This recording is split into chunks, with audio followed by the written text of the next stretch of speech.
All right. Just the trap that here.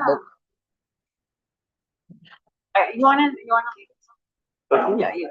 You want to take off? Straight? Huh? You can. Okay. I'll just interject if I have any thoughts. Oh, that's fun. Huh? That's fun. I was starting.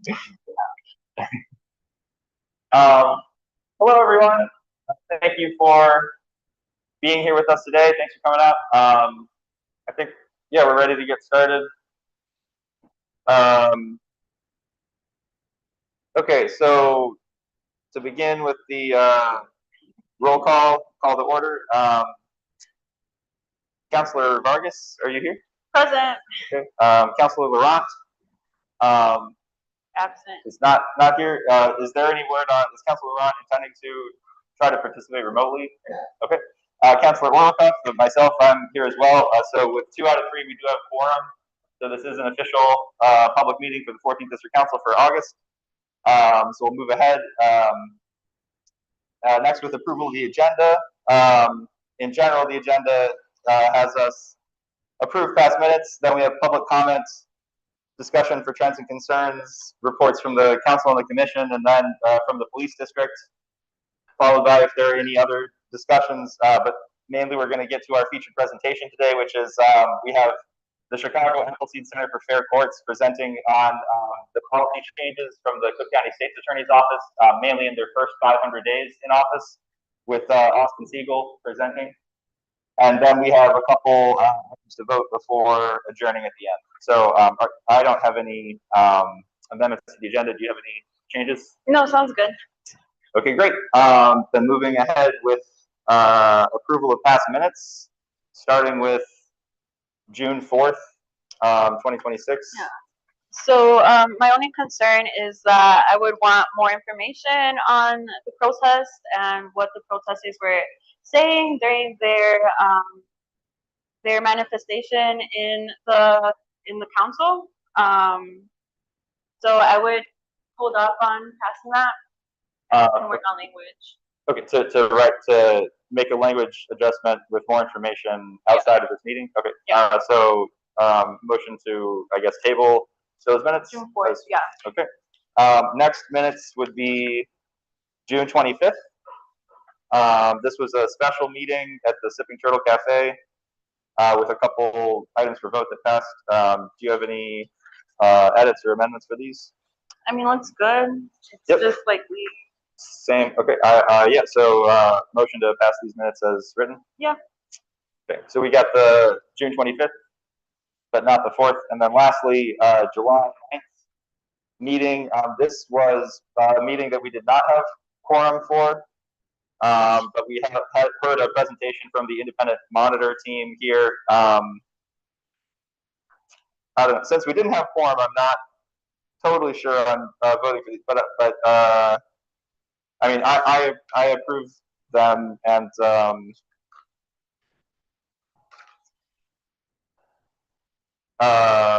or do you have any objection to approving these minutes? No, looks good. Okay, thank you. Great. So then we will have public comment to speak. If anyone else would like to speak, you will also have that opportunity. Can we start with Sally? Hi, Sally Damon. I was interested, I saw an OIC report that said 49% of 911 calls from the 2017 to 2021 had no reported time for CCPSA arrival on the scene where the call came from. And I thought that was kind of a low number. And it was several years. Going back to 2021, I hope it's improved then.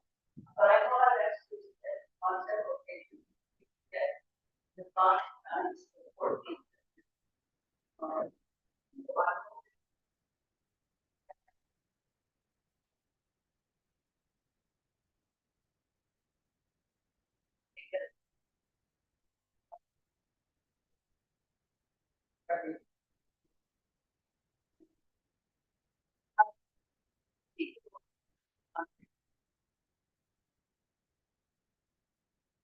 The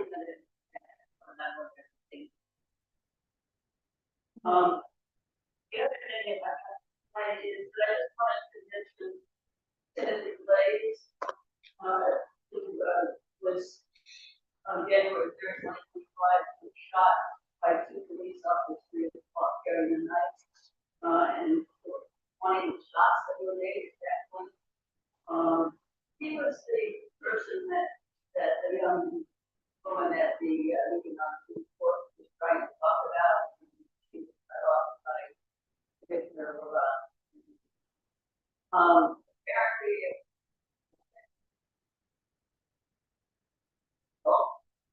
of the COVA thing, but it did go to the state police office, and I'm hoping that why they said, Mm-hmm. Thank you. Or do we have any other speakers to give a public comment? Lucia? Oh, we have another. Okay, Lucia. Hi.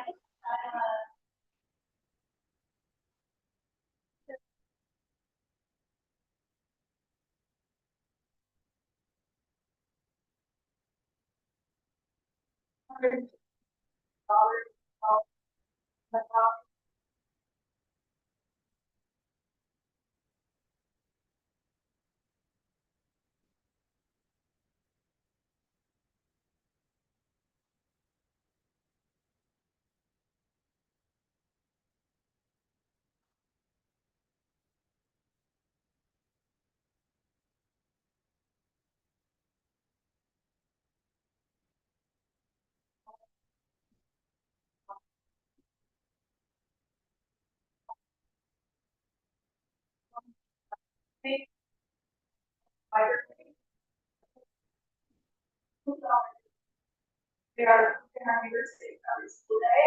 I think about what happened.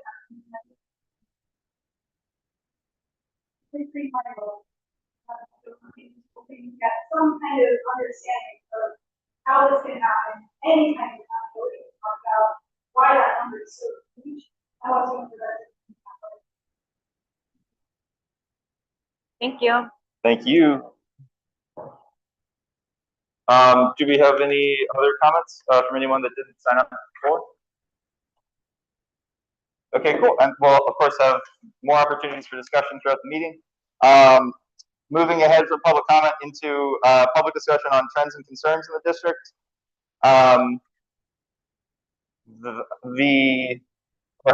I'd like to give a quick response to the last comment about the police misconduct settlement. I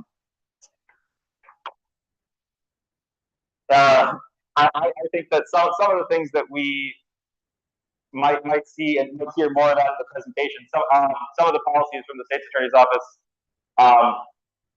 the 259 million, unfortunately, in future years could continue to increase. I don't think that we have done much now that we can rely on to reliably bring that down. And as we'll probably hear, in court cases, there's defendants have a right to exculpatory information, which means public information that would help their defense case. And when evidence against them is a police officer's testimony, that officer's credibility counts as potentially defense information. So there used to be these lists that were maintained called Brady lists, and the new state's attorney's office has a different way of identifying that information. They don't have set lists. They instead ask the testifying officers to self-identify on a survey. So in my opinion, that could open up more possibilities for wrongful convictions, which is further incentive for some of the police misconduct. But I'll leave it at that. So I think our presentation might relate in some ways to those issues as well.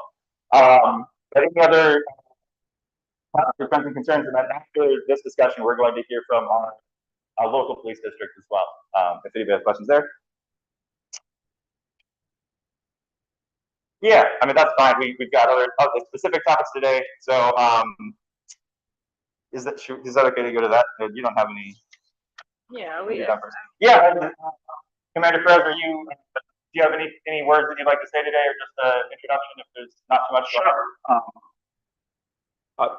My name's Al Perez. I'm the new commander in 14. I just took over July 1st of this year. If I can, I'd just like to read off our public safety numbers for the 14th district for the year to date. And these are basic. These are information that's available to everybody. But for members in the 14th district, we are down 50%. Criminal sexual assaults, we're down 28%. Robberies were down 45%. Aggravated battery were up 14%. Burglaries were down 19%. Thefts were up 16%. Motor vehicle thefts were up 18%. Shooting incidents within the 14th district, we are down 25%. We continue to work with the community as much as we can. We just had a very successful national night out a couple days ago. One of your representatives was there, Chris. Yeah, I think it was great. We continue to try to, interact with the community, and I'm here for any questions that you may have. Thank you very much. Is it all right? Yeah, we have a question. How many sexual assaults and batteries with their domestic violence batteries are approved? Those specific numbers I don't have. These are just percentages.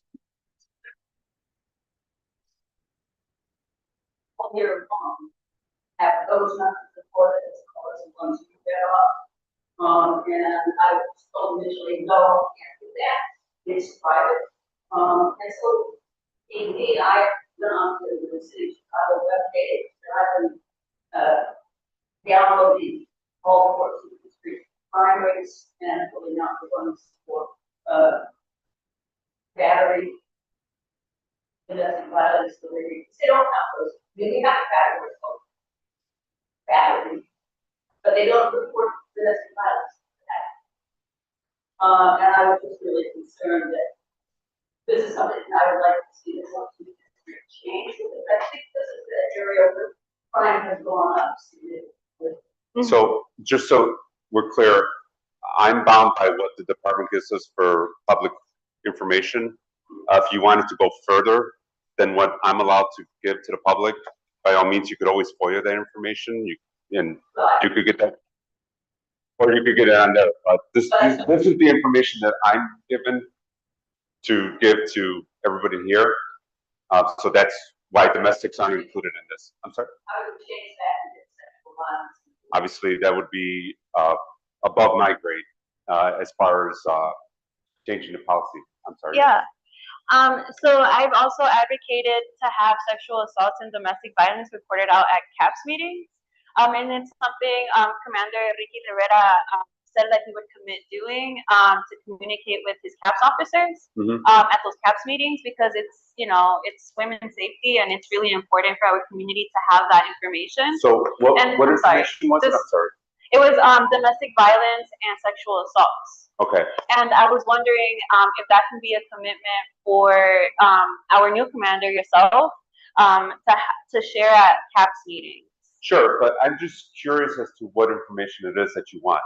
Well, we want to know that information that you're sharing around car thefts, around shootings. Like percentages?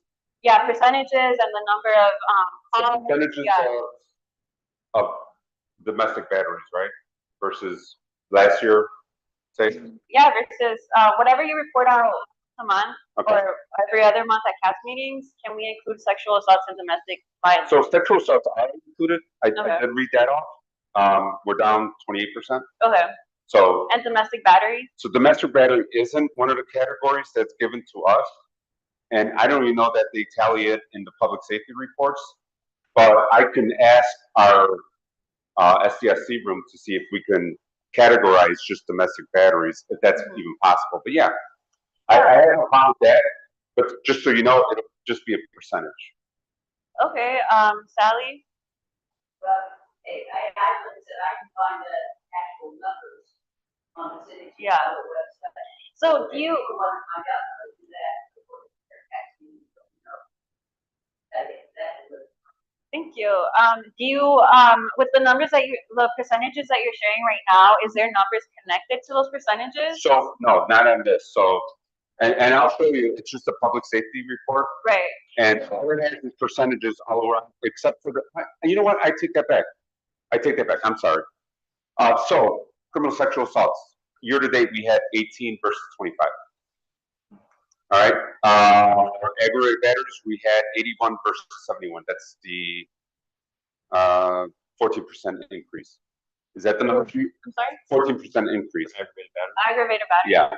So if those are the numbers you're looking for, yeah, we can get those. Yeah, definitely. Okay, yeah, that's fine. I'm sorry. I just Yeah. realized, oh, there they are. So those are the numbers. So criminal sexual assaults, yeah, 18 versus 25 from last year.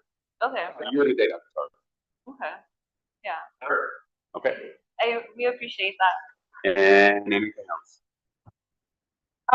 Can you tell us a little bit about yourself and how you Sure. there? Yeah. So 33 years on the job. I came on in 1992 September. I was a police officer in the 20th district on the north side. Got promoted to detective, and I worked Area 5, which is this area here, out of Brandon Central. Did that for 5 years. Made sergeant and went to the south side, the 7th district, then the 15th district before coming back as a sergeant of homicide in Area 3, which is Belmont and Western. I then got promoted to lieutenant. I was a TAC lieutenant in 17, and then I was a captain in 18. I did that for a year, and then I was blessed to be promoted to 14th district commander just in January. So, well, congratulations. Here I am. Thank you. Yeah, you know, so 33 years. I think I have a few years of experience, right? But I tried. Thank you very much, Commander. Appreciate it. Thank you. Yeah.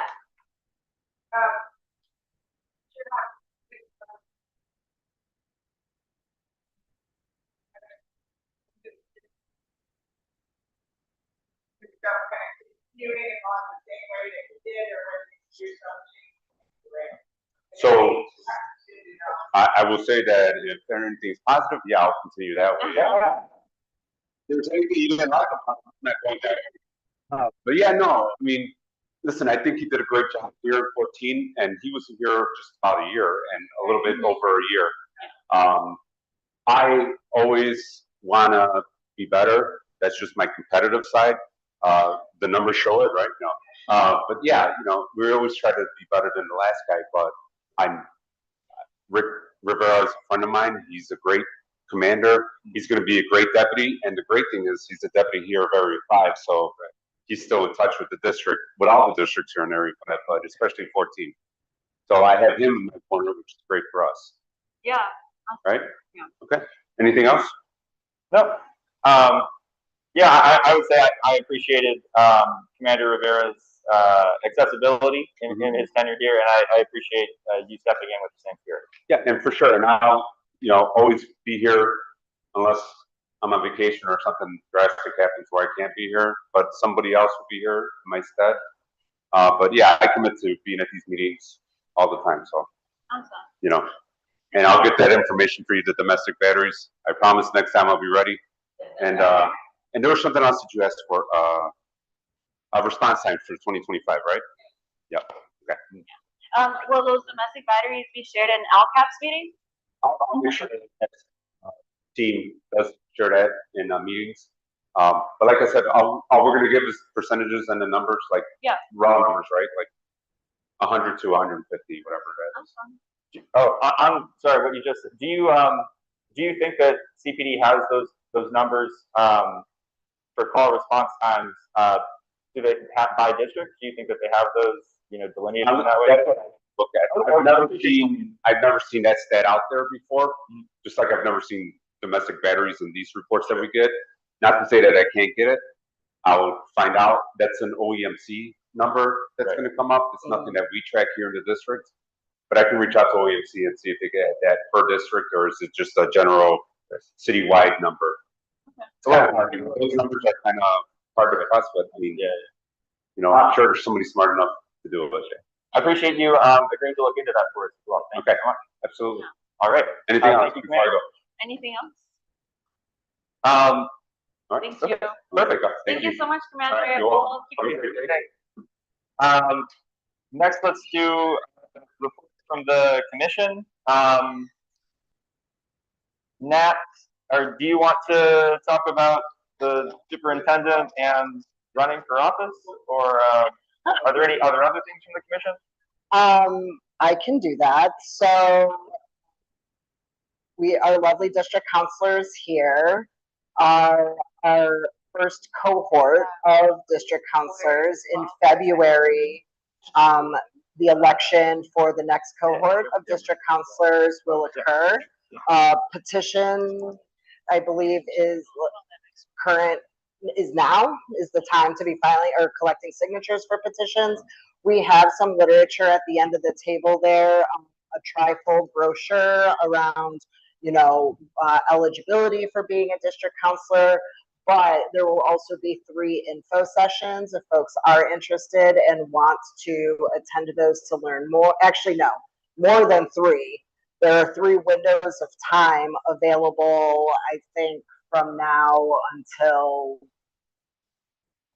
maybe October. I don't know. The flyer with 3 QR codes at the end of the table will provide that information. I think they're available on every other Wednesday at noon, the alternate Wednesdays at 6, and I don't know the 3rd session off the top of my head. In addition, just fresh today, the commission has released the 5 listening sessions for related to the superintendent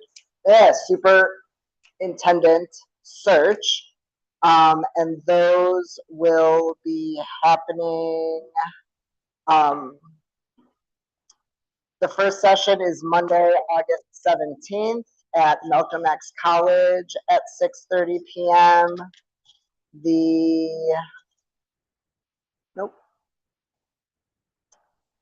The second will occur August 25th at Kennedy High School. It looks like they are all occurring at 6:30 p.m.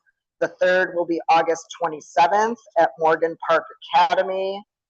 And the fourth will be September 2nd at DePaul College Prep. And the 5th will be September 10th and is a fully virtual session. In addition, there is another flyer at the end of the table with a QR code where folks can complete a survey and give their input on what they would like to see from the next superintendent of CPD. And thank you for modeling those. Let me add one thing. Running for district council is significantly easier this time around than it was the first time around.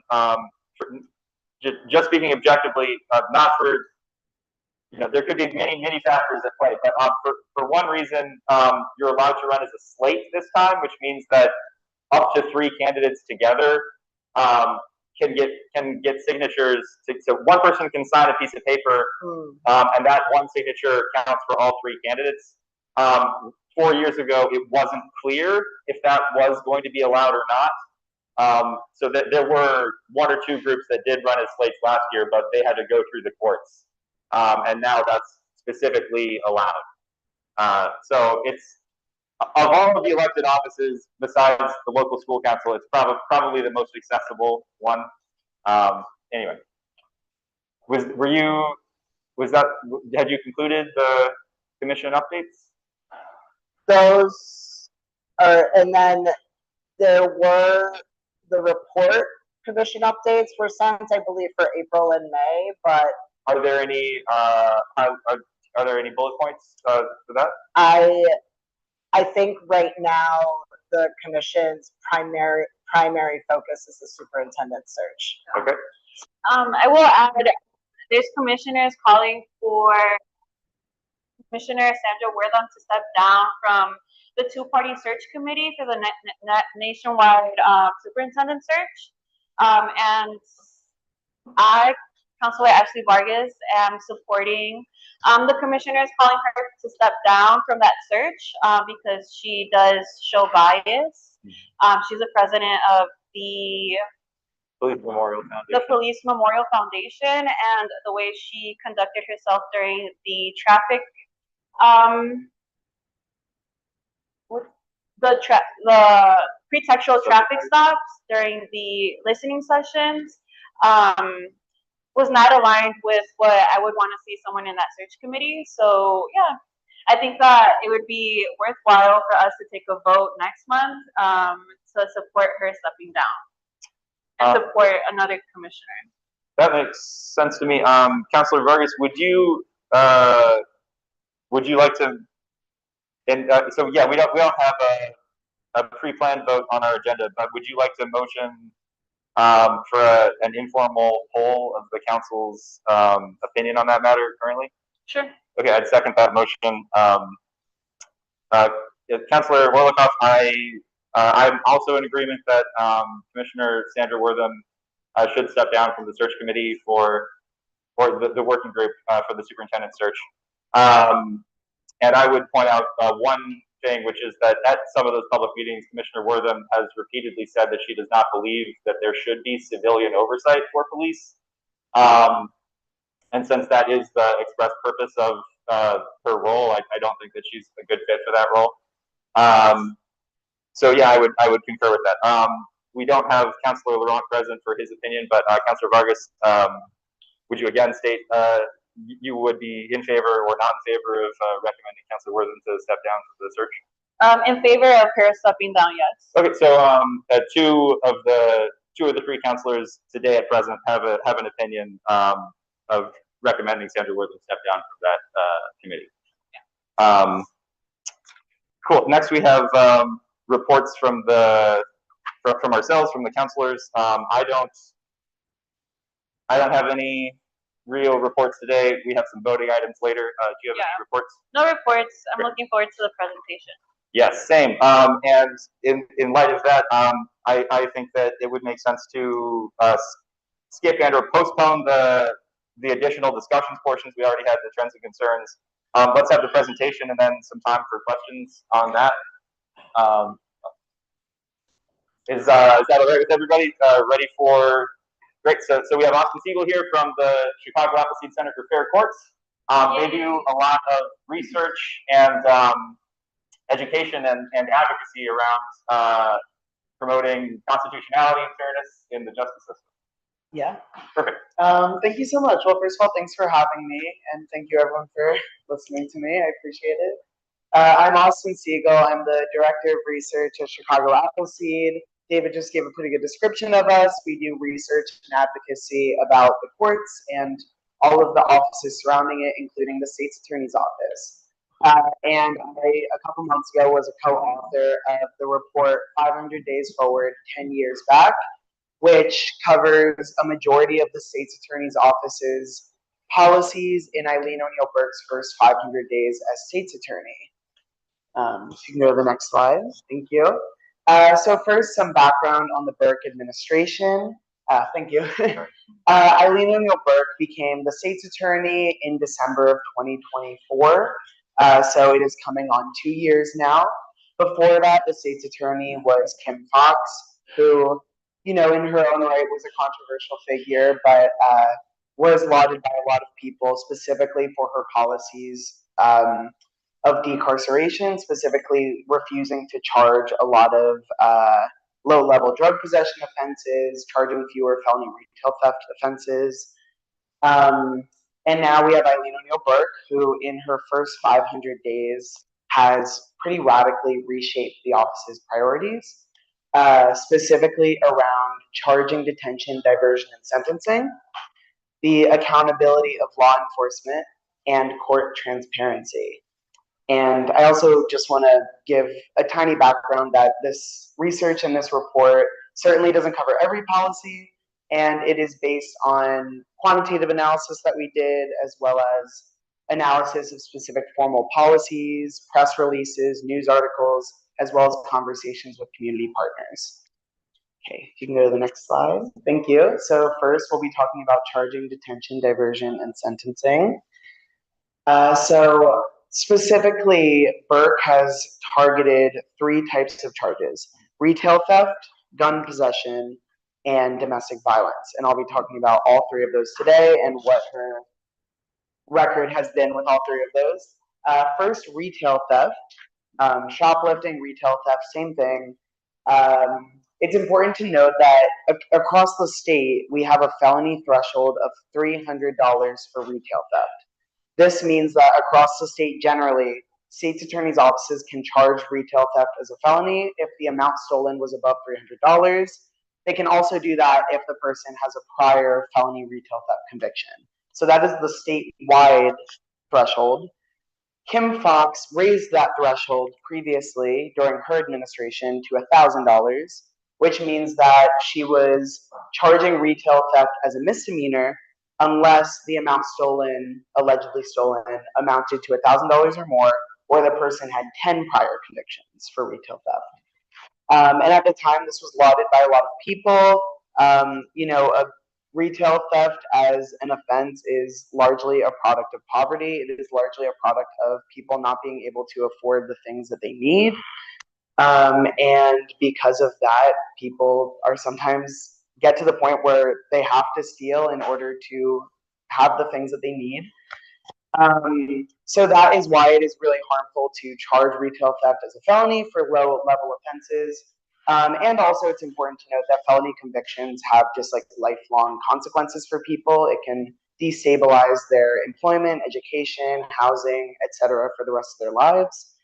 And specifically what Burke did was basically undo Kim Fox's change, basically reverting the county level policy back to the state policy, so that if somebody allegedly stole at least $300 in retail theft, Burke charges that as a felony. And we can already see the impacts of this. In 2025, 36% of retail theft cases in Cook County were charged as felonies, as opposed to 18% the year before. If you could go to the next slide, thank you. Another charge category that she has really targeted is gun possession. I would actually say gun possession is probably the charge that Eileen O'Neill Burke has talked the most publicly about targeting. And just to be clear, gun possession as an offense doesn't actually involve discharging a gun. It doesn't involve like selling or manufacturing a gun. It is simply either owning a gun or carrying a gun on your person, like either without the proper licensure or in like a place you're not supposed to have it, or with like a firearm that maybe is illegal. For example, if the firearm is a ghost gun, meaning it's like not traceable in any way, it doesn't have a serial number. So gun possession, just to be clear, is a possession offense. I want to start out with that. And in the big policy that Burke has implemented that relates to gun possession is her detention policy, which she actually implemented on her very first day in office. It is a detention policy that requires her prosecutors to seek detention whenever certain charges and factors are present. It targets gun possession as well as domestic battery and some other offenses. But for gun possession specifically, it means that the Burke administration seeks detention for any gun possession offense that's detainable if the gun was either like untraceable, like a ghost gun, or was defaced. Importantly, a lot of the guns that especially like young people without a license are able to find are often defaced, and they can often be untraceable. And it's important to remember that there are lots of reasons why people choose to carry a gun. A lot of people just simply don't feel safe, and especially in like disinvested communities, it can be very easy to have legitimate reasons to not feel safe in your community. So yeah, there are lots of reasons people carry a gun, but still the Burke administration pretty much treats anybody who carries a gun illegally as a threat, even if they're only doing so just to have self-protection, not intending to harm anybody. And as a result of the policy that I just described that indiscriminately seeks detention when certain factors are present, the Burke administration actually requests detention in a majority of gun possession cases, as opposed to about a quarter of those cases under Kim Fox. But jailing has also increased for other charge categories, as you'll see on the next slide. It has also increased for domestic violence. And I always want to be careful talking about jailing for domestic violence. Importantly, with the Pretrial Fairness Act, whether somebody is jailed should depend on whether there is a real risk, either like a safety risk to somebody or a risk of them fleeing to evade prosecution. And obviously, the safety risk looks very different for something like domestic violence, where there is an actual like survivor whose safety could be at risk. So first, I want to note that. But another thing that is important about domestic violence cases is that survivors should have autonomy over the entire process. This is something that we hear over and over when we're talking with our partners who work directly with survivors of domestic violence, how important it is for survivors to have autonomy over their cases, from charging to detention to sentencing. And the Burke's policy that I described, where she seeks detention in a blanket way whenever certain factors are present, does not actually allow for survivors to have that level of autonomy. Like, for example, for domestic battery cases, the state's attorney's office now seeks detention whenever domestic battery is either charged with a felony, so like literally any felony domestic battery case, or any domestic battery case that involves a firearm. And again, this is not to say that these cases there is not a real risk. In many, many of these cases, there is a real risk. What we're saying is that the survivor should actually have a role in deciding whether the person who harmed them is detained or not. Because there are certainly situations where the survivor would not decide that that is what is best for them given their situation. On the next slide, this is a consequence of the policies that I've been talking about. This is the Cook County jail population since 2017. We can see multiple dips throughout for various like policy reasons. There was a dip in 2017 because General Order 18.8A happened, which I won't go into, but was a good change that made it so that people were not getting bond amounts that they couldn't pay. Or at least that was the intention. It didn't always happen.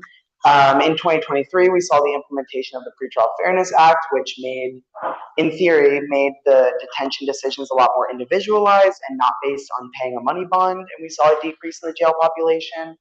But we have seen the jail population slowly rise. It was rising before Burke took office, but it's risen a lot more since she took office. And yeah, all I have to say on this is that jailing is also incredibly harmful for people. Even a single day of jailing can disrupt people's lives.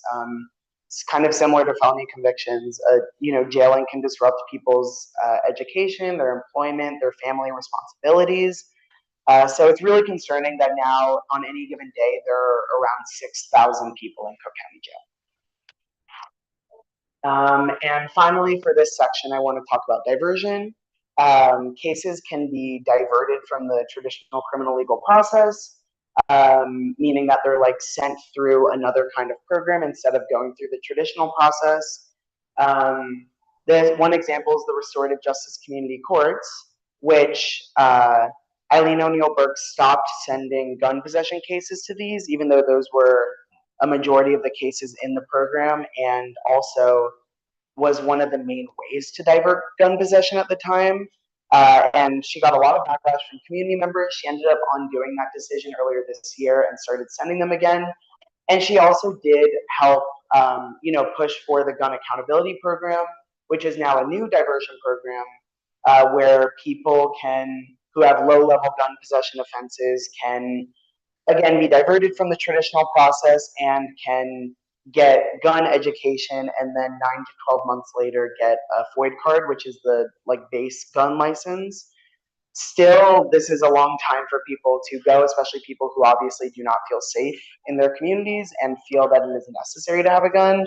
And that long time frame can lead to people having a rearrest and getting kicked out of the program. But overall, this is a good change introducing this program, and will hopefully lead to fewer felony convictions for gun possession. On the next slide, now I'll be talking a bit about accountability of law enforcement, which Eileen O'Neill Burke has decreased, which you have alluded to, and there are multiple policies that do this. The first one is by eliminating felony review for gun possession. So, felony review is the process where the police conduct an arrest, they make charge recommendations to the state's attorney's office, who then reviews the case, reviews the evidence, and reviews the charges that the police are recommending, and they decide before they initiate anything in the courts whether they are going to approve the charges as is, adjust them and approve them, or decide not to prosecute at all. This is an important check on the police. It's pretty rare in the United States, but as you know, as Lucy said, the police in Chicago are also incredibly, they are an outlier in the United States in terms of misconduct. So it is an important check on the police, and it's also important because it means that somebody with legal experience and knowledge is reviewing the arrests before the cases start, to identify either like maybe that the arrest was unjustified, or that maybe the arrest was like unconstitutional, like involved an illegal arrest, or like an illegal search.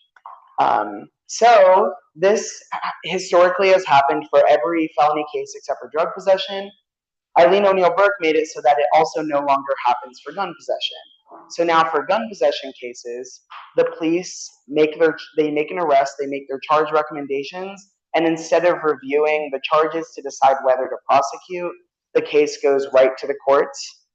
They do, of course, like eventually review the charges, but this could lead to potentially pretrial jailing, for example, or even just the hassle of a criminal case in cases where there might not be enough evidence for a case.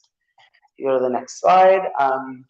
The state's attorney started piloting this program in January of last year.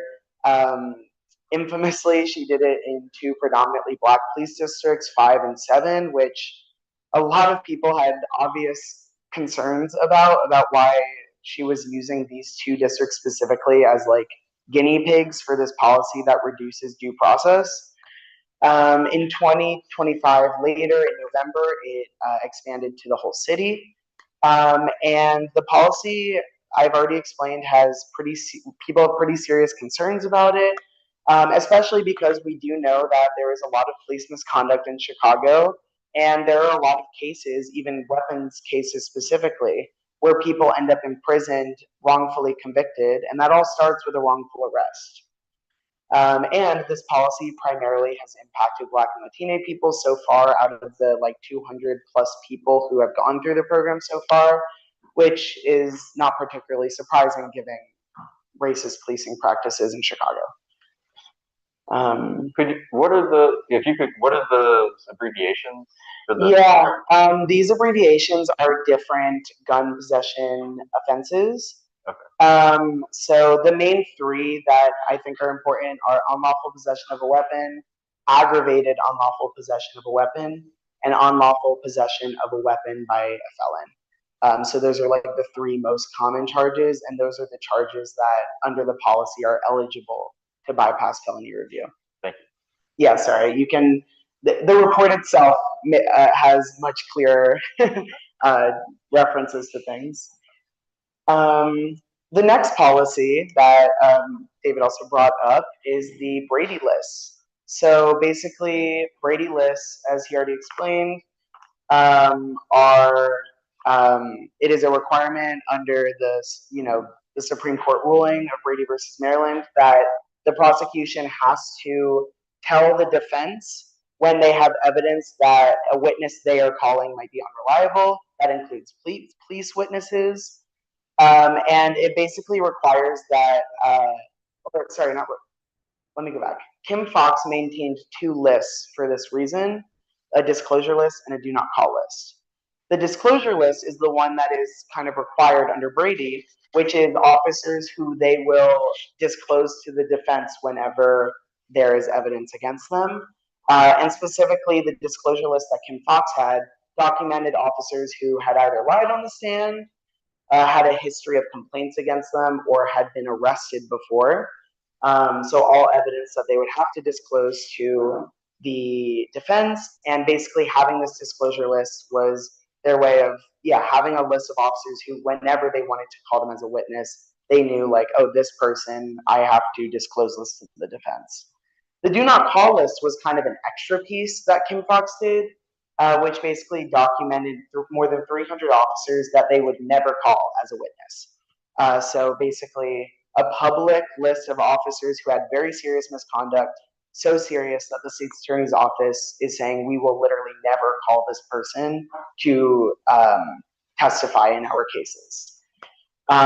Burke changed the policy for this and basically replaced both of these lists with a single internal list. So first of all, the list is only internal now, so there is no like public list that they have. And also it is less comprehensive, and the policy seems to reduce the avenues that the office is taking to actually identify evidence of lack of credibility for a witness. So they are reducing the avenues that their office will take to identify possible lack of credibility.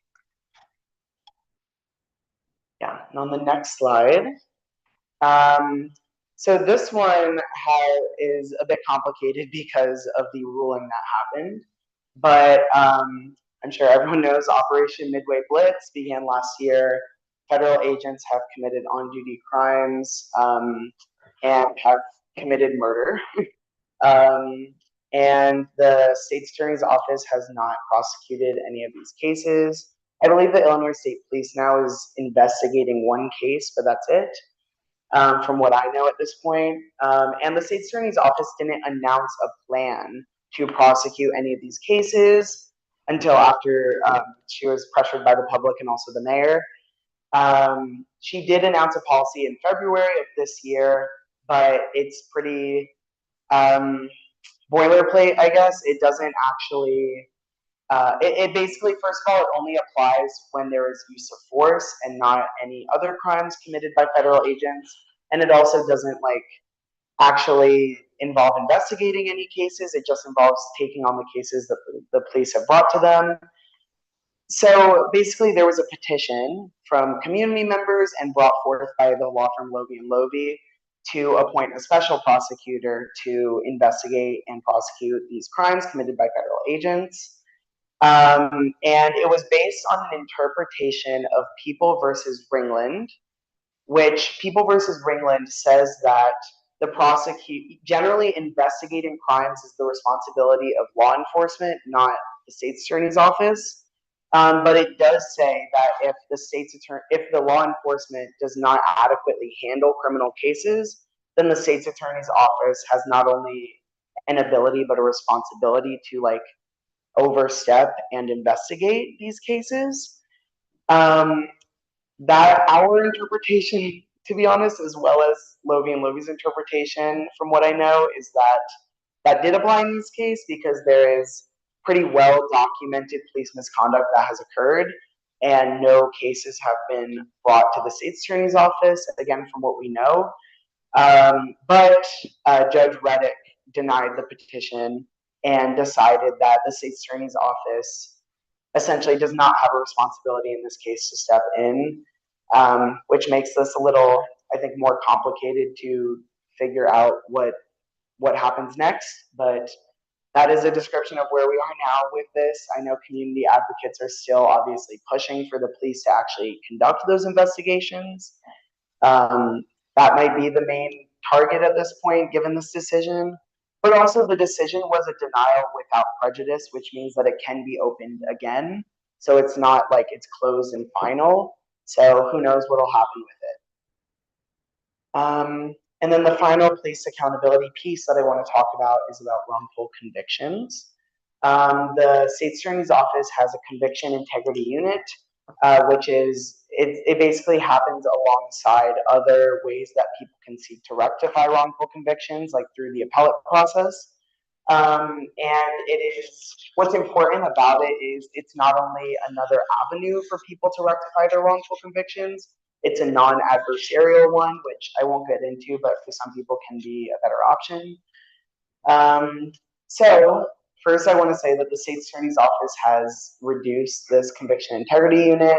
They have like hired an additional person, but they reduced the types of cases that they'll take.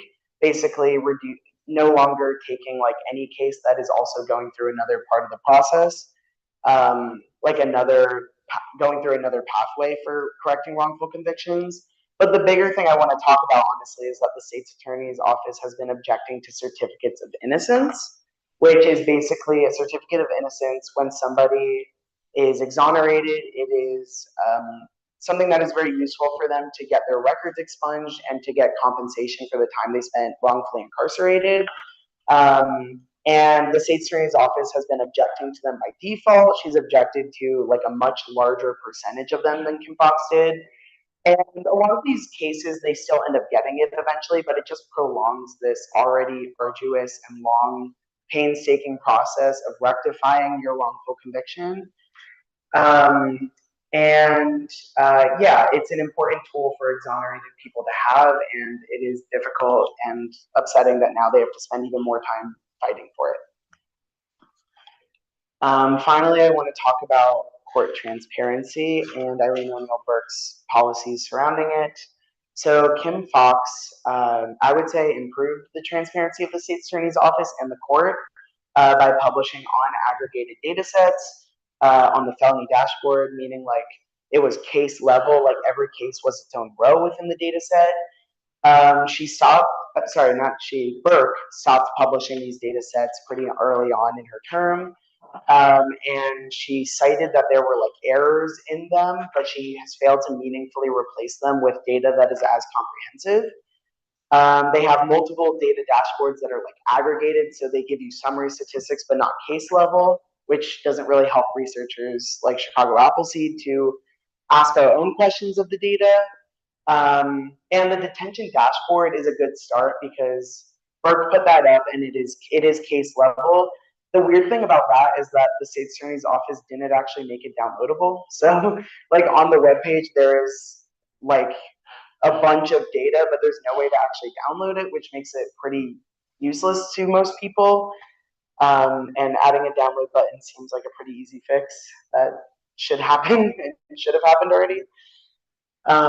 Yeah, and finally, we had some recommendations. I won't go through all of them, but the two biggest ones that we are pushing for is to end blanket detention policies. So meaning make those decisions about whether to file a detention petition based on the individual circumstances of the case, not on like some blanket idea about certain charges being inherently dangerous. And also to reinstate those do not call and disclosure lists that I talked about under the Brady Doctrine. Those are our two biggest recommendations for the state's attorney's office. And then we also, on the next slide, have a couple recommendations for the Illinois General Assembly, one of which being to increase the felony threshold across the whole state, because $300 is one of the lowest thresholds in the country. And also some others, but on the next slide, we have a QR code for the report. I've been like gabbing at you for a very long time. I know it's a lot of information, but the report is available at chicagoappleseed.org/Burke-500. This is the QR code for it. There's a lot more detail in there, a lot more nuance than I'm able to convey right now, and more statistics that might be useful. And one more thing I want to plug before we open it for questions is that we will be hosting a community teach-in in 2 weeks. I don't have it here because we literally got confirmation for the venue like a couple hours ago. It will be on the 19th, so 2 Wednesdays from now. It'll be 6:30 to 8, and it'll be at Impact House.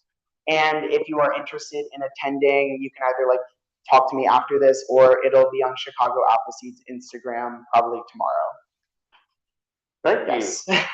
You said that's the 19th of this month? Yes, August 19th, which is soon, but hopefully. And that'll be cool because it'll have not only, unfortunately, it will have me giving a very similar presentation, so I'm sorry if you have to hear it again, but it'll also feature speakers from an organ or like a collective called Mamas, who will be speaking about some experiences that, like their experiences of being directly impacted or like their families being impacted by Burke's policies. Great. Well, thank you so much. And you're able to take questions? Yeah, totally. Awesome. Thank you so much for that.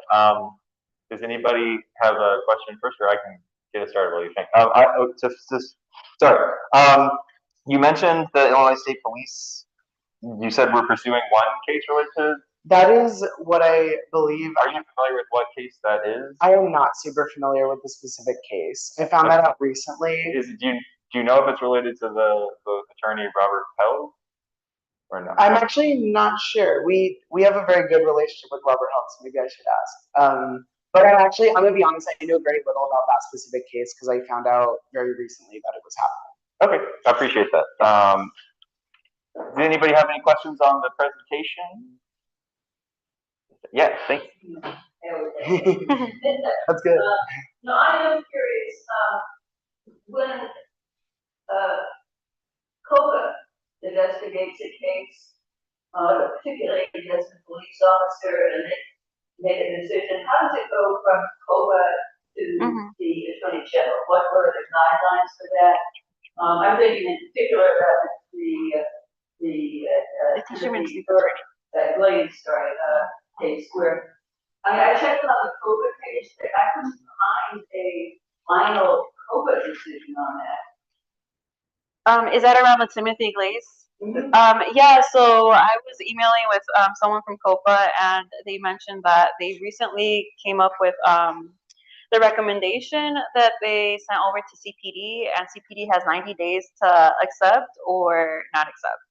So they'll get back to me on that.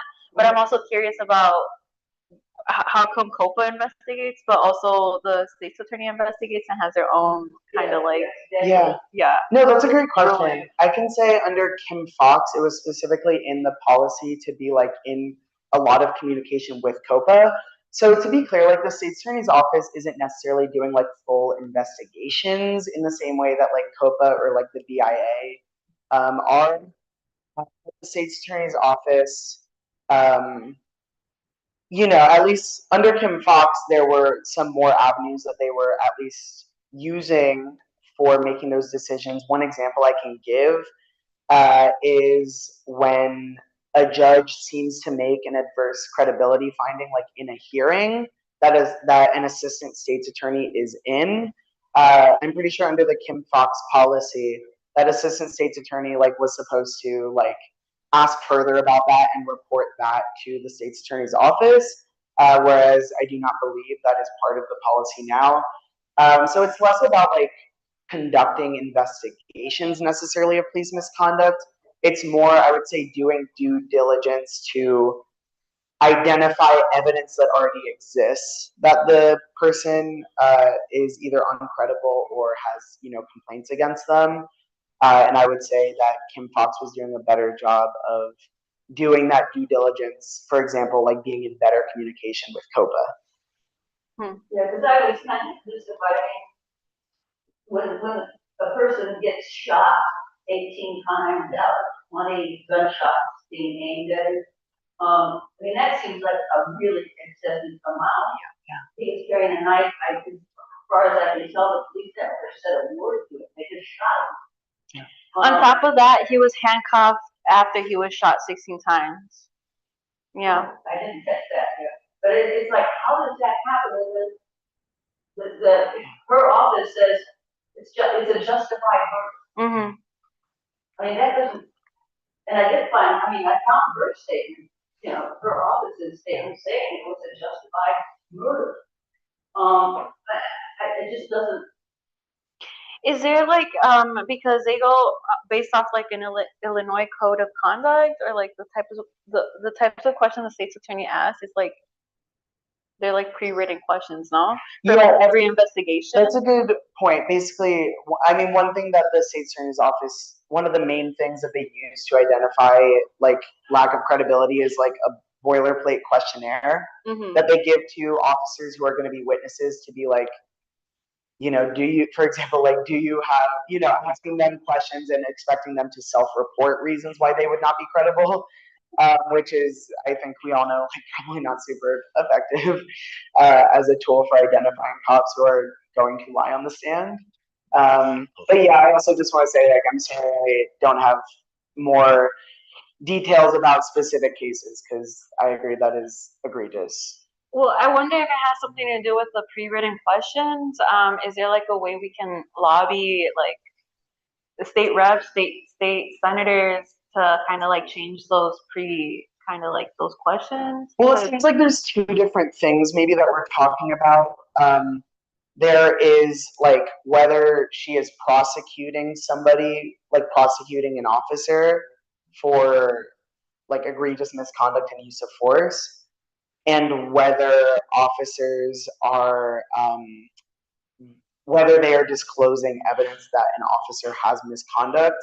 Like, I think there are kind of two different questions. I don't personally know the state's attorney's like specific policy surrounding whether to prosecute officers for crimes. Like, that is just not part of the research, and maybe it should be in the future, that we did for this report.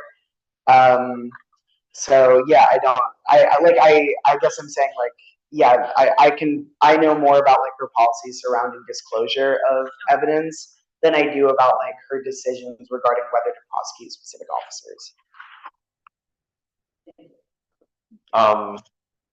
Does someone else have I will go if no one is waiting. Is everybody wait? Okay. Thank you. You also mentioned, well, about the petition for a special prosecutor.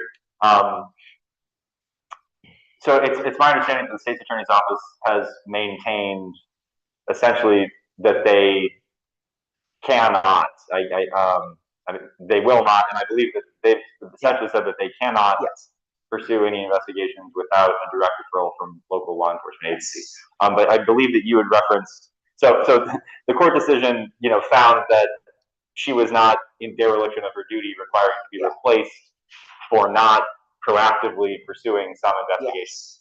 However, I believe you referenced the underlying court decision Of People versus Ringland. So, okay, thank you. So what People versus what? Ringland, like ringland. Ringland. Yeah. And was that with the Supreme Court?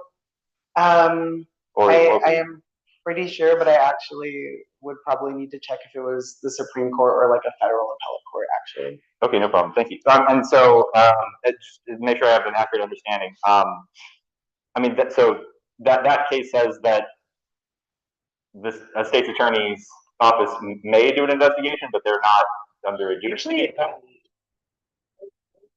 saying that I'm not a lawyer, so like from my reading of it, I do believe like it actually that they do have a duty to investigate it if the police like fail to meet their responsibility. That is I mean, also that's not only me. That is, I won't name the person. Like, I've spoken with lawyers about this, and that has been their interpretation as well. That the state's attorney's office has an affirmative duty to investigate crimes when when any law enforcement agency fails to do their duty to investigate crimes. And a lot of people, including the like Lovie and Lovie, I won't quote them, but like I will say, I think a lot of people do believe that means in this case that the state's attorney's office does have a duty to investigate these cases. Clearly, Judge Reddick didn't agree with that. But yeah, maybe more advocacy can happen in the future as well. With that, again, the case is not like permanently closed. So, thank you for that. Appreciate it. Does anyone else have any questions for our researcher today? Yes, Joe. When Kim Fox says she wasn't going to charge anybody less than $1,000, that caused a fair amount of retail crime to go up. And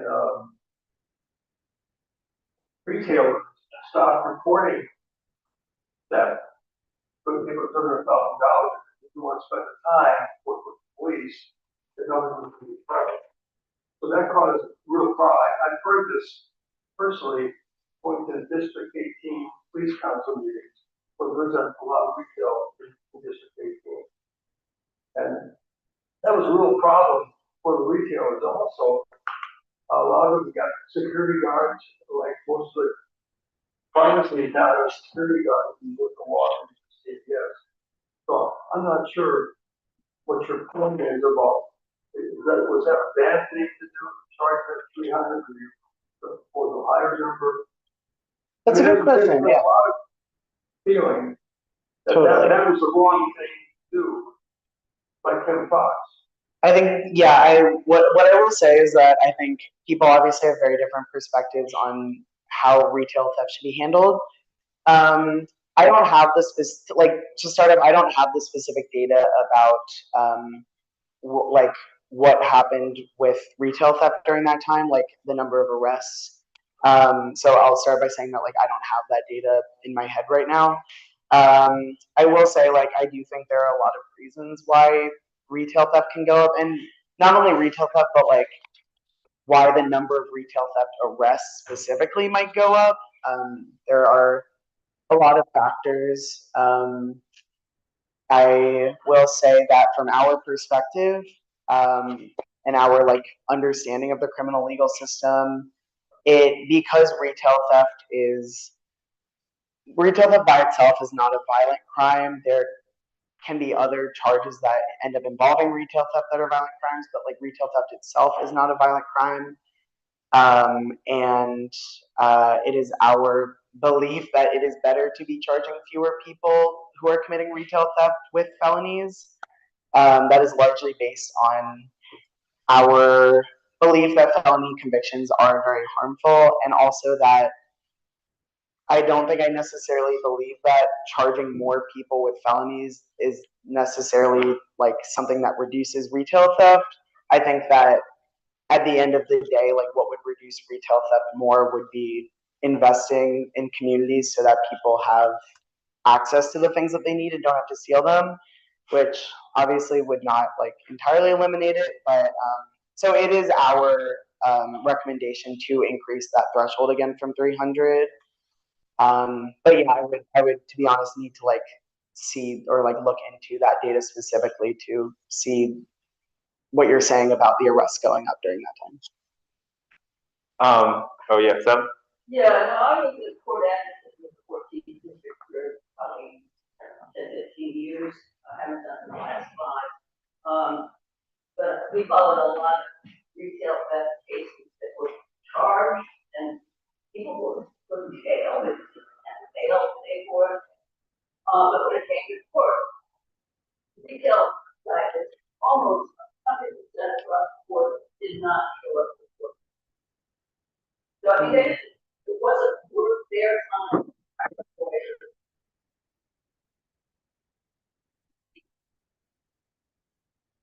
Yeah.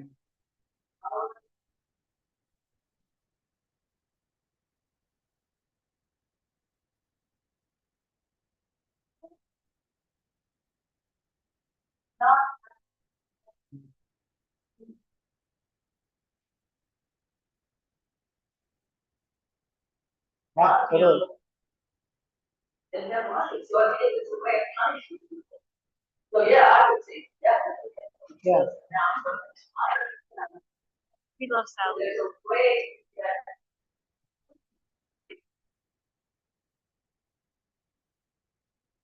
Thank you. Yeah, thank you for that. I appreciate that. Really briefly, to address your point, Joe. So yeah, I thought heard you, correctly. There can be different unintended consequences of various public policies. I would also point out, I just searched, and there is some evidence of negative unintended consequences potentially of moving this in the other direction of more aggressively pursuing. So in this year in 2026, there's a CBS reporting of some research that says that retail thefts have risen in their severity, or when retail thefts are occurring, they're 7% more likely now in 2026 to become significantly violent. So you could also argue that people who may end up in a situation where they're going to commit retail theft may understand that the consequences will be more severe, and then therefore they act in a more severe manner, because in for a penny, in for a pound type of thing. So I would just also point out that all sorts of policies, can have different impacts, but if we're talking about the legal system, I do think the Constitution is important, and the presumption of innocence, the protection of due process and equal rights, and all those things. And also, if the felony threshold was set, 40 years ago at $300, inflation would make that $4,000 today. Yeah. $300 is very easy to spend in 2026, especially because it's not like one instance. Like they can like track it across times and it adds up. So that's also important too. But we thank you for your perspective as well, right? Yeah. Can we get to last items of business? Are there any super pressing final thoughts, or can we? Okay, thank our speaker. Thank you so much. Thank you. I just need to point out one thing. So we skipped over the counselor updates, but we do have a statement from Councilor Laurent in absentia. But does it make sense, Nat, to read that in response to the voting item? I believe so. Okay, so we can just proceed as we're planning. Awesome. So we had our featured presentation from today. Our last items are 2 items for vote, and or actually, sorry, really quick. Oh, cool. Yeah, thank you. So first item up for vote is to change district councilor roles. Yeah, so that we could change there are 3 roles for each district council: the chair, the nominating committee person, and the community engagement coordinator. So yeah, I would like to nominate Ashley Vargas as the chair and Chris Laurent for the community engagement coordinator position, and myself for the nominating committee. Do you have before we conduct a formal vote, do you have any discussion on this item or opinion? No, I would second that vote, and I think it's clear why we're switching the roles due to the censure we're going to vote on. That's the reasoning we're switching the roles. So yeah, I second that, and I vote aye. Okay, yeah, so Councilor Vargas in favor of changing the roles as described. Councilor Wolikoff also in favor. So with 2 votes, I think that we can pass that change. So moving forward, Councilor Vargas will be the chair, Councilor Laurent will be the community engagement coordinator, and Councilor Wolikoff, myself, will be the nominating committee person. So I will need to receive maybe a little bit of instruction from our staff, if I could receive the previous agenda and the next agenda and the nominating committee meeting date, or if you could let me know who I should speak to about that moving forward. Who should I talk to start getting connected? I would appreciate that. Thank you. And last item for business is the censure resolution of Christopher Laurent by the 14th District Council.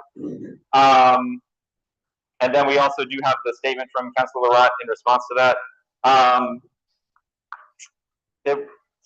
It is important, but it will take, I guess, some time to read through. First, or I don't know. Okay. We do have some copies on the table as well, if anyone would like. The censure of Christopher Laurent by the 14th District Council. Let the public record reflect that on this day, August 6, 2026, the duly elected 14th Police District Council has voted to formally censure Councilor Christopher Laurent. This censure is necessary because of the unprofessional pattern of Councilor Laurent's behavior that has been harmful to the community and to the work of the council while increasing in severity over time. Over the past 3 years, Councilor Laurent has engaged physically and aggressively with constituents and co-councilors at public meetings, performed chair and councilor functions improperly and with bias, made offensive posts through our official communication channels, and attempted to circumvent the democratic process, including through willful violations of our bylaws.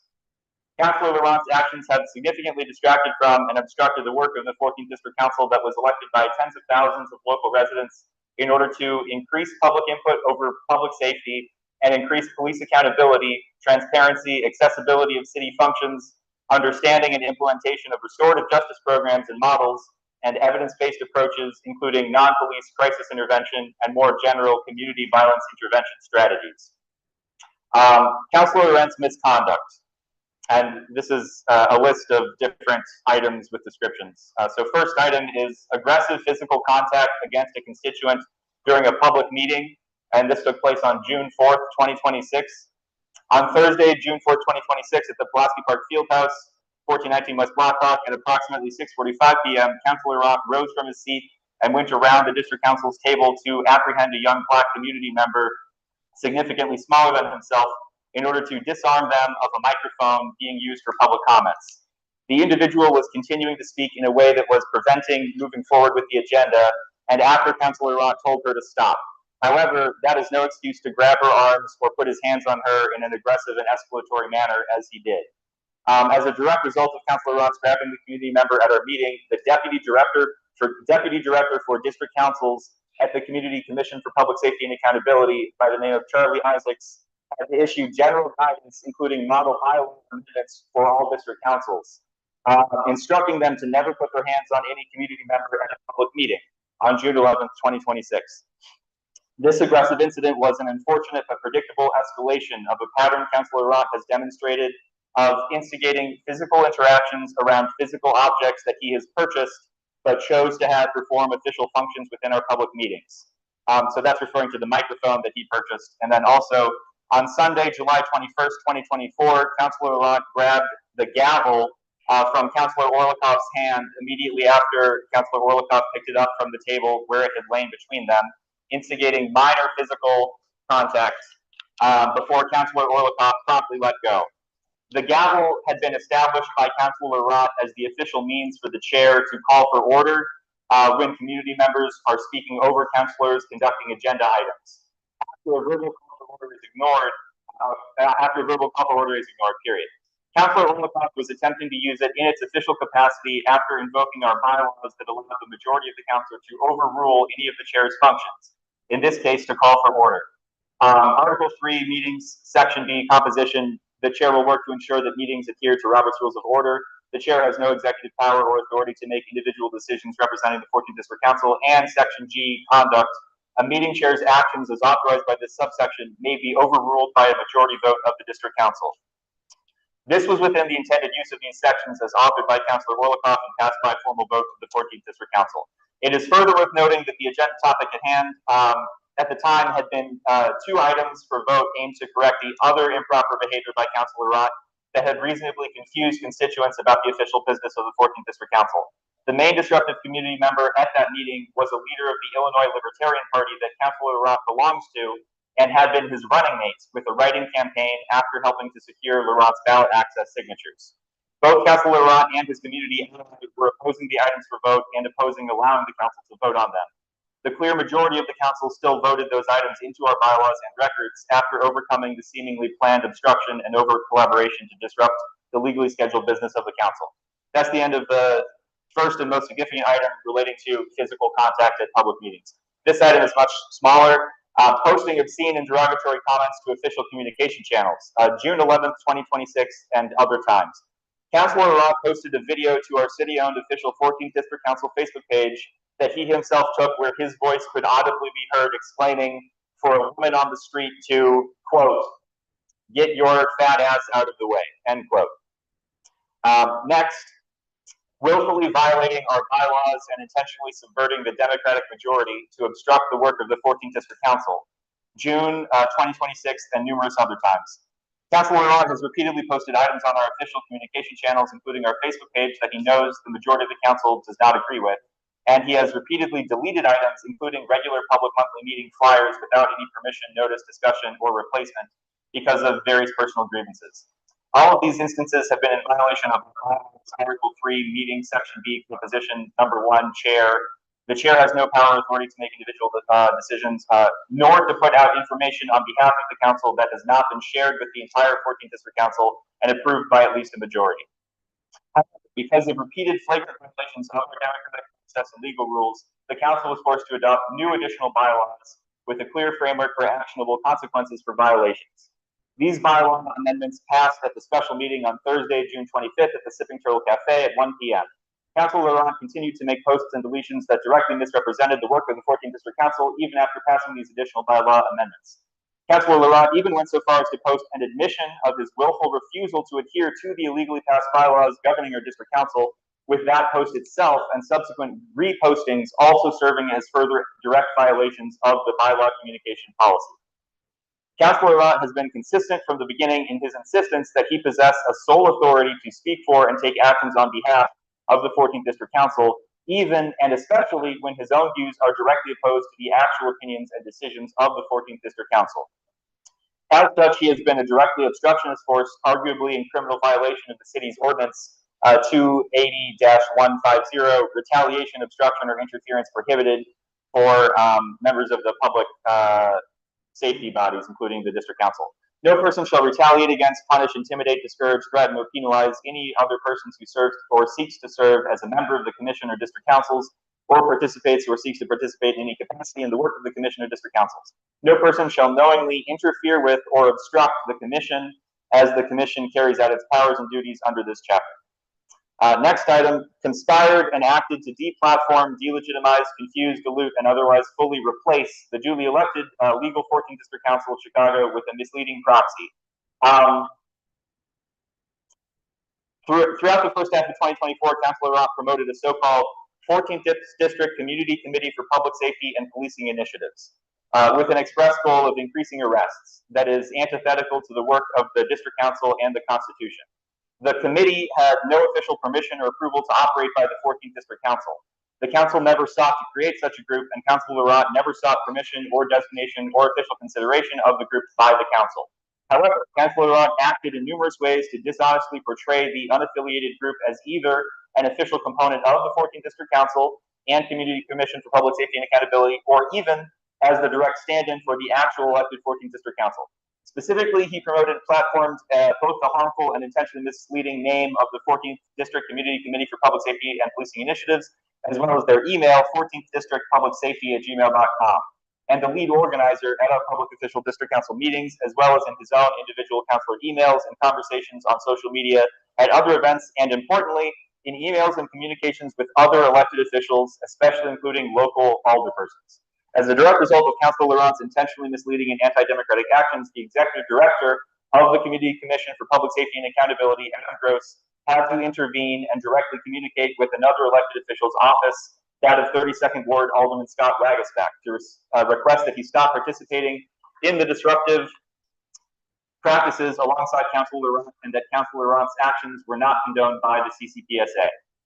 Councilor Laurent's intentional misleading of public officials around what constitutes official 14th District Council business led to the First Ward office, including the fraudulent committee, in their April 5th, 2024 newsletter, instead of accurate information about the real 14th District Council. They were upset over being misled and corrected the issue moving forward, the First District did. However, the 32nd Ward office chose to collaborate with Councilor Laurent and the fraudulent committee, seeking to subvert the rule of law and putting their personal entitlements over the democratic process. 32nd Ward Alderman Wagasback had long opposed the creation of the district councils and had refused to ever speak with some of the members of the 14th District Council once they were elected. The law itself and the councilors who were elected to serve champion an evidence-based approach to more effectively address public safety needs. But Councilor Laurent conspired with Scott Wagasback to repeatedly position the fake committee as the actual 14th District Council.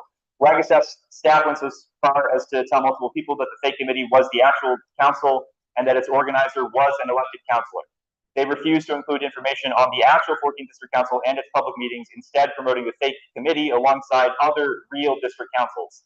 Even after being presented with official credentials and evidence, Wagasback's office continued to deny the existence of the duly elected 14th District councilors, aside from Councilor Laurent. By February 2024, multiple constituents contacted the 14th District Council to express their concern, confusion, and frustration over the antics of the fraudulent committee, the Councilor Laurent's promotion of it. Laurent sent out notices that implied that meetings for the fake committee were either official business of the 14th District Council or literal 14th District Council meetings. He collaborated in sharing email addresses of individuals who signed up for official business related to the 14th District Council with an organizer for the fake committee, who more directly misled people about the scope and purpose and identity of his group and meetings.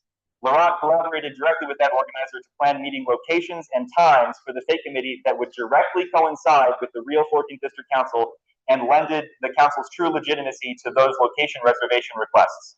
Constituents took issue with being misled over what was an official meeting, group, or business, and being effectively made to waste hours of their lives, exhausting them before the actual 14th District Council official monthly public meetings would even begin. These fake committee meetings often delayed our actual meetings and business. Constituents also complained about the content of the meetings being directed solely at trying to increase arrests, while being ran more like a lecture without opportunity for participation by the audience, duped into attendance.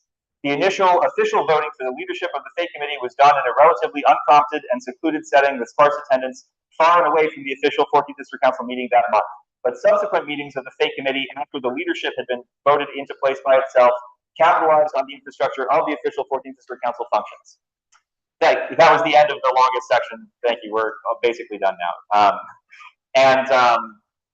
Lastly, unprofessional and biased conduct in official capacity as chair and councilor since the start of the term in May 2023.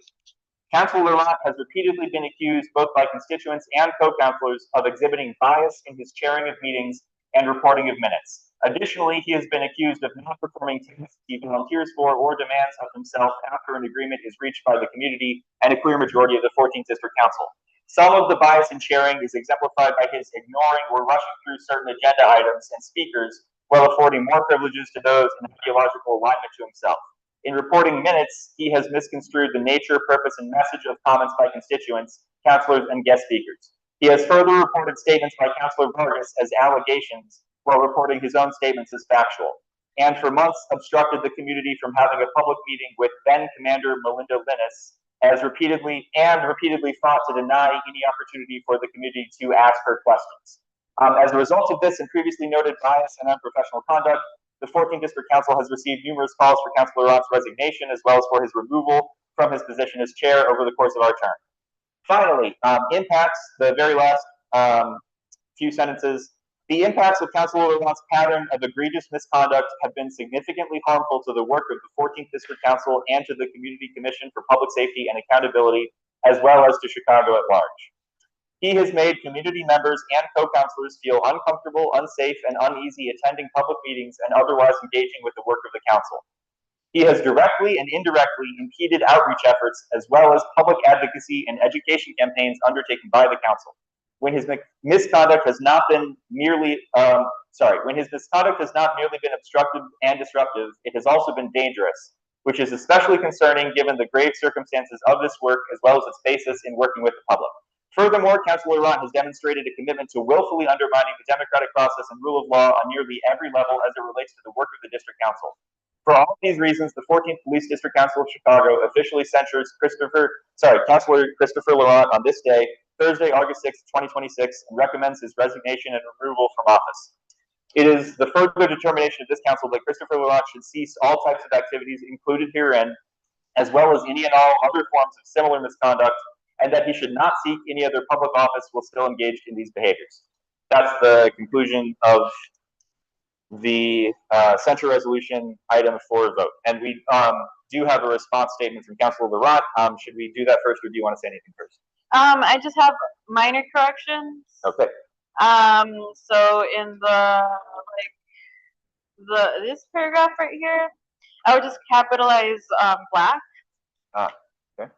Pronouns are fine.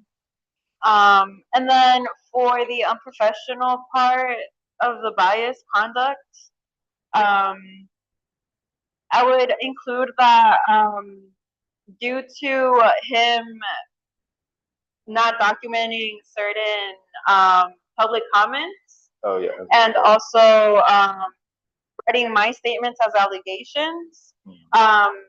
There was a bylaw created that stripped his documenting powers away. Yeah. So yeah. And I would also include somewhere in here that he is making false allegations, saying that we invited the protesters when we didn't.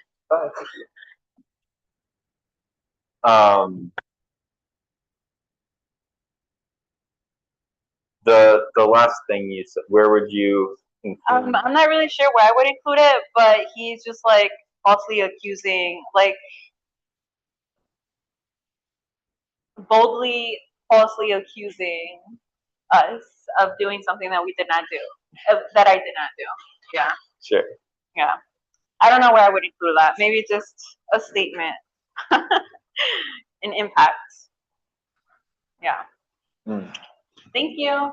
Bye. Oh, shoot. Sorry. Actually, excuse me. I would be happy to talk with you a little bit more about it here if you would. Sorry. And thank you for your time today. If you text me or something, thank you. All right, also my email's on the flyer. Sorry about that.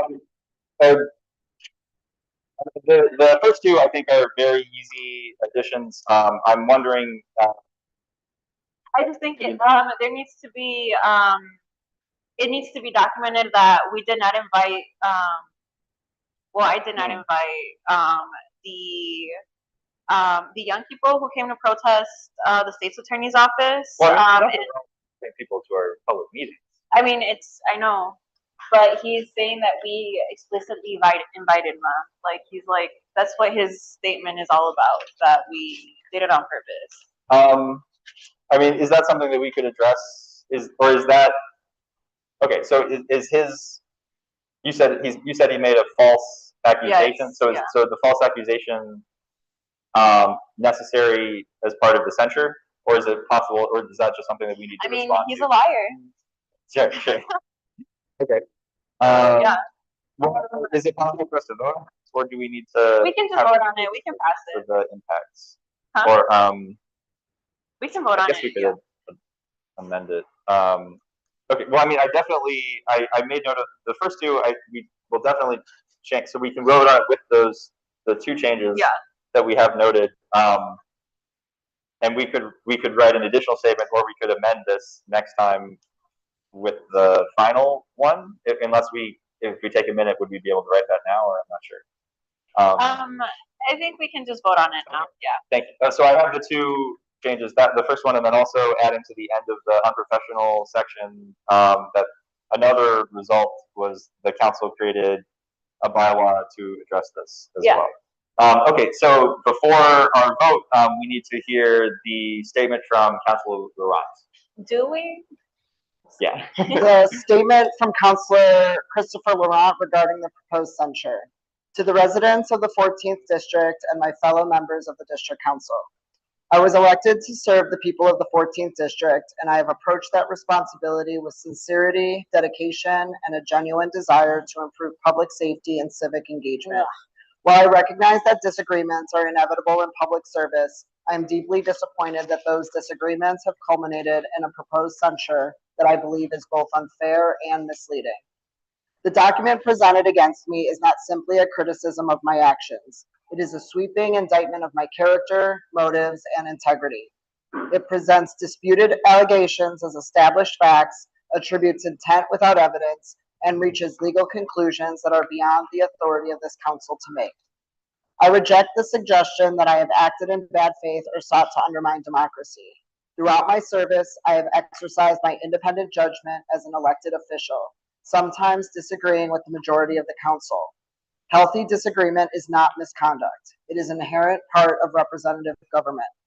The voters elected 3 independent councilors, not 3 people expected to agree on every issue.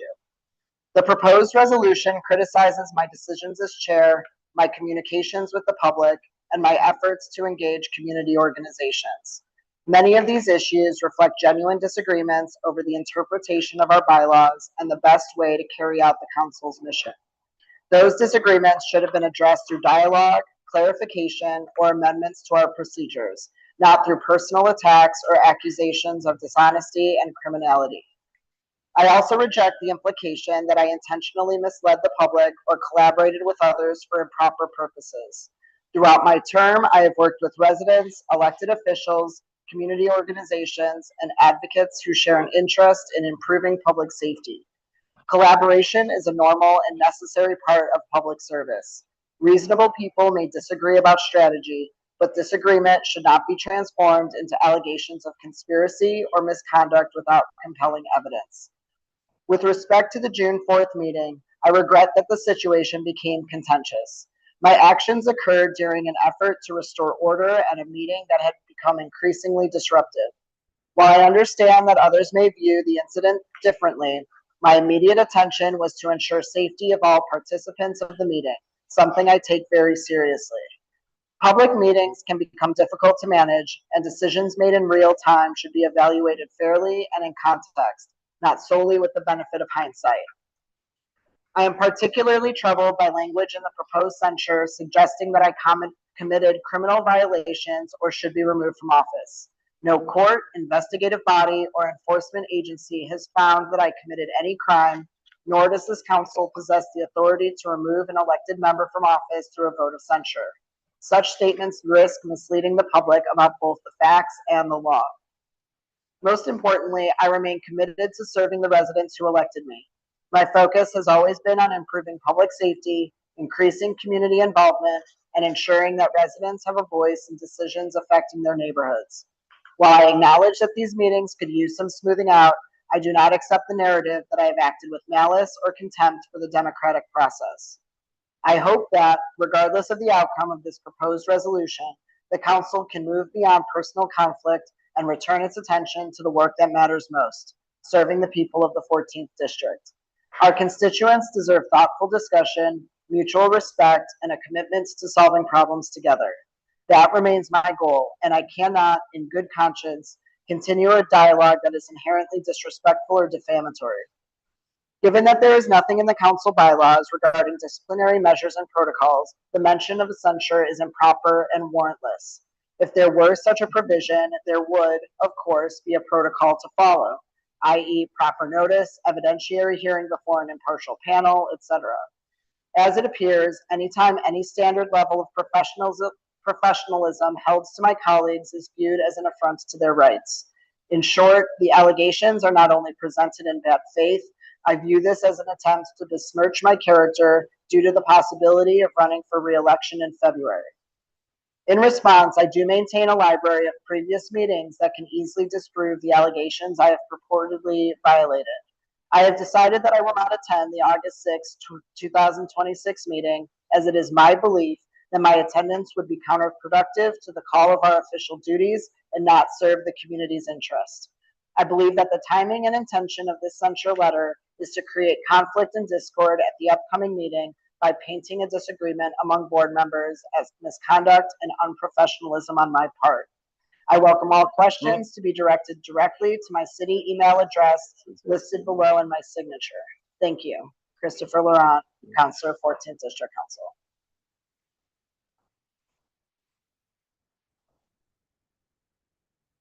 Council. Thank you. I will give a very brief response to a couple specific points. I mean, well, I note some hypocritical inconsistencies. It seemed Laurent took issue with assigning any intentionality, knowing his thought process, but he also accused us of acting in bad faith in making this.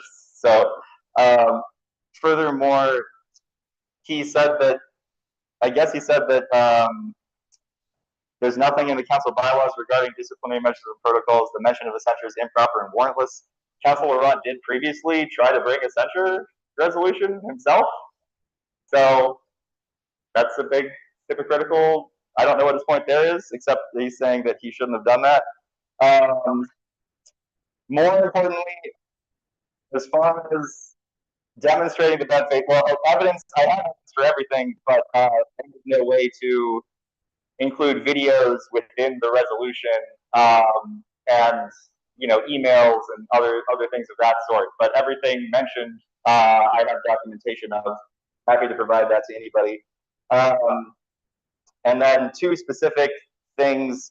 Councilor Laurent did send email to our staff saying that, referencing part of the bylaws that he specifically misquoted, he cut a sentence in half and put a period where a comma was. And he said that there was the word consensus in the bylaws, and he said because the bylaws say consensus, that means that you need my approval to do anything.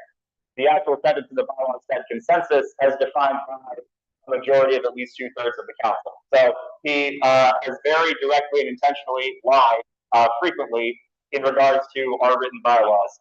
Additionally, or that was one, willfully not. Last point, ignore the, lastly, he did write a public statement that he released first on our council page and then from his personal councilor page, stating that he was not following the bylaws that we passed because he disagreed with them. So that's his own admission that of his, willful refusal to adhere to our bylaws. So when he says that we should follow the bylaw process, that is what we have done, and he has, refused to follow that. We also did set up a, disciplinary protocol process to remove his social media access. So most of this response seems to be factually incorrect and hypocritical. But I'm ready to move ahead to voting on this. Are you ready to vote? Yeah. Okay. Yeah. So I guess motion to vote on the item at hand. Have a second? Perfect. All those in favor of voting yes for the censure of Christopher Laurent by the 14th District Council, say aye. Aye. Hi. Okay. Those opposed? With the correct. Oh, sorry. Yes, including the capitalization of black and the additional sentence for the results of the unprofessional and biased, stating that the council created an additional bylaw to address his activities regarding the minutes. Great. Okay, so that passes with 2 votes affirmative and 1 abstention. That's the end of all our planned business for today. Last thing we do is just announce the next meeting, which will be Saturday, September 5th at the Bucktown Wicker Park Library at 1701 North Milwaukee Avenue. And Impact for Equity will be presenting about the workforce allocation study, which was it was years in the making, and then this big thing. But it's basically about staffing. It's about how what CPD's resources go towards, and how that is effective or not. So all about staffing next time. Thank you all very much for your attendance today. I hope you got something good out of it. We will, I'm sure, be posting the presentation, or you can find is this on your website, this presentation? It isn't, but I mean, you're welcome. Are we able to share it later? Sharing it out. Thank you, Austin. Thank you, everybody, for coming. And seconded. Great. Meeting adjourned. Thank you so much.